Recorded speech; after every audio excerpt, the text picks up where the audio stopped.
सो hello दोस्तों, welcome to SSC simplified with Chris. So दोस्तों, आज के वीडियो में हम लोग स्टार्ट करने वाले हैं 10 मिनट शॉर्ट सीरीज का लेक्चर। और आज के लेक्चर का टॉपिक होगा सोशियो रिलीजियस मूवमेंट और रिफॉर्म्स।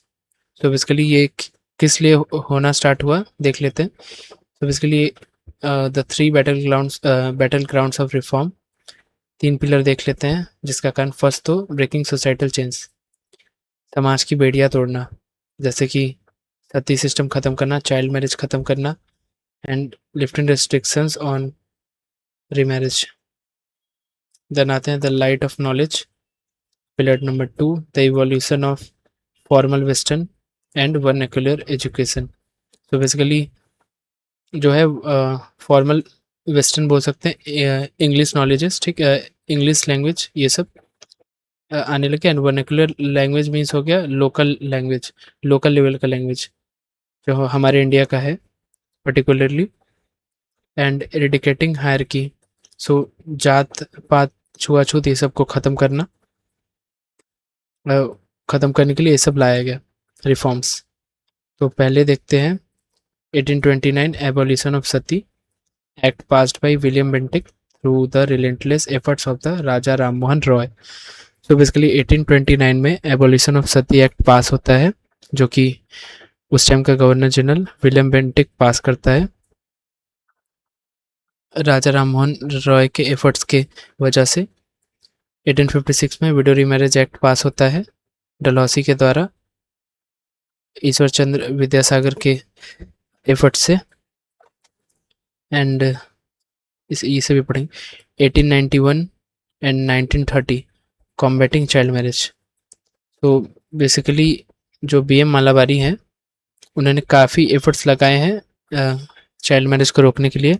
एंड उसी एफर्ट्स के चलते age of consent act pass होता है 1891 में, जिससे ये होता है कि कोई भी बच्चे का चाइल्ड मैरिज नहीं हो सकता है। देन लेटर एक शारदा एक्ट पास होता है 1930 में, जिससे जो है वो मैरिज की एज थोड़ी बढ़ा दी जाती है। उस टाइम में जो एज होता है बॉयज़ का 18 मिनिमम एज, एंड गर्ल्स का minimum age 14 for marriage, Sharda act के हिसाब से 1930। अभी तरह आते हैं डी के Karve associated with it Vishnu Shastri Pandit establish window विवाह उत्तेजक मंडल इन 1865। विष्णु शास्त्री पंडित 1865 में ये मंडल स्थापित करते हैं। एंड करसौन दास मुलजी एक वीकली स्टार्ट करते हैं सत्य प्रकाश, ये इंपॉर्टेंट है, सत्य प्रकाश वीकली करसौन दास मुलजी के द्वारा स्टार्ट किया गया। एंड डी के कार्वे भी विडो रीमैरिज से एसोसिएटेड है। एंड देन आते हैं the evolution of Indian education, कैसे जो इंडिया का जो एजुकेशन होता है वो मतलब समय के साथ डेवलप होता है। पहले तो 1835 में आता है मैकुलेज मिनट, इसका गोल था इंग्लिश लैंग्वेज को प्रमोट करना। इसका जो स्ट्रेटेजी था वो था डाउनवर्ड फिल्ट्रेशन थ्योरी। तो बेसिकली डाउनवर्ड फिल्ट्रेशन थ्योरी में क्या होता है बताता हूँ। जैसे ये जो मैकुले था, ये एक नंबर का भकलोल आदमी था। ये सोचता था कि जो हायर क्लास है उन्हें ये इंग्लिश लैंग्वेज पढ़ाएंगे और वो फिर नीचे मतलब लोअर क्लास लोगों को मतलब पास डाउन करेंगे, पास ऑन करेंगे निचले स्तर के लोगों को, फिर ये लोग इंग्लिश लैंग्वेज सिखाएंगे। लेकिन यह थ्योरी फेल हो जाती है एंड 1854 में आता है वुड्स डिस्पैच। इसे Magna carta of Indian education भी कहा जाता है। इस टाइम में काफ़ी बड़ा शिफ्ट हुआ। इसने कहा focus on vernaculars local language at the lower level. तो ये वर्नाक्युलर्स पे ज़्यादा फोकस करता है, मतलब लोकल लैंग्वेजेस पे लोअर लेवल पे। और ये कहता है, इसे ये धिक्कारता है, बोलता है कि ऐसा ही डाउनवर्ड फिल्ट्रेशन थ्योरी बकवास है, हमें लोकल लेवल पे वर्नाक्युलर और लोकल लैंग्वेज को प्रमोट करना होगा।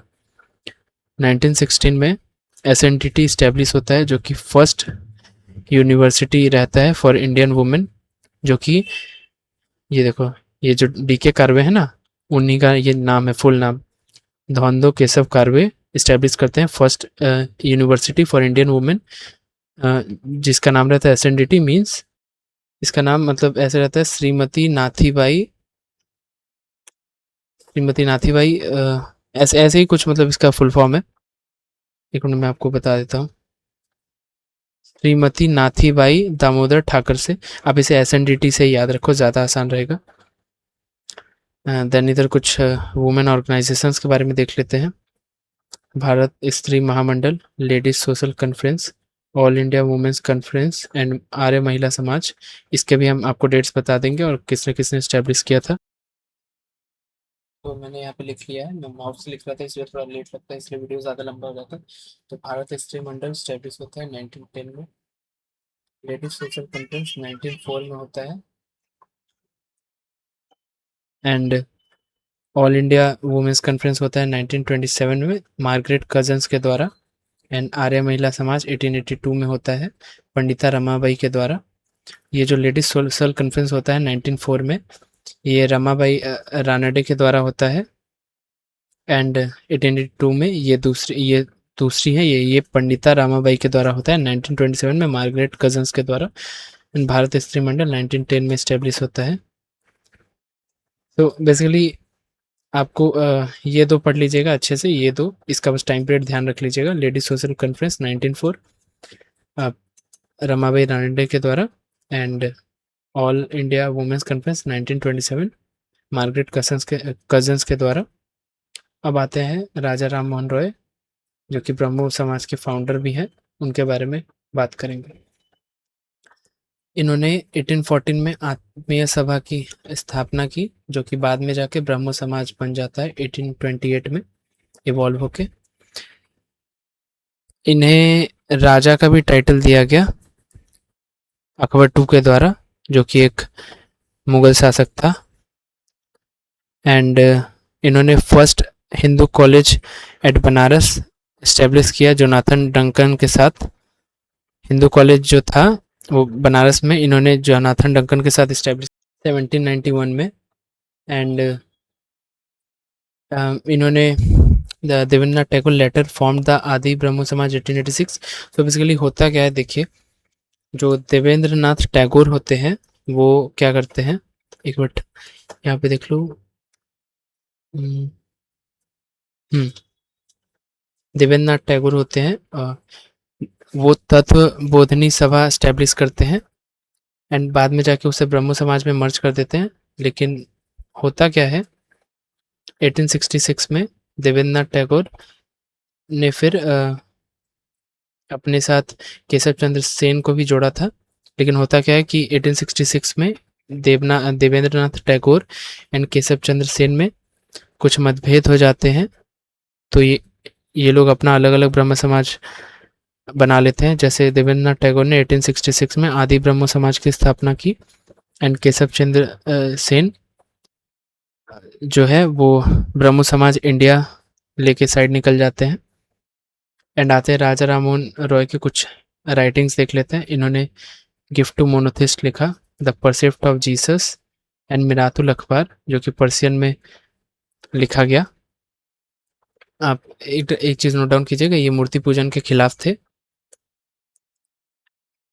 अब आते हैं the revivalist, Swami Dayanand and the Arya Samaj. So basically दोस्तों आज का ये जो 10 मिनट शॉर्ट सीरीज़ है वो एक्सीड कर रहा है 10 मिनट, तो हम इस लेक्चर को कंटिन्यू करेंगे दूसरे 10 मिनट शॉर्ट सीरीज़ में।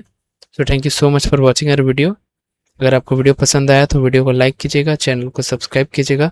मिलते हैं आपसे दूसरे पार्ट में 10 मिनट शॉर्ट सीरीज़ के।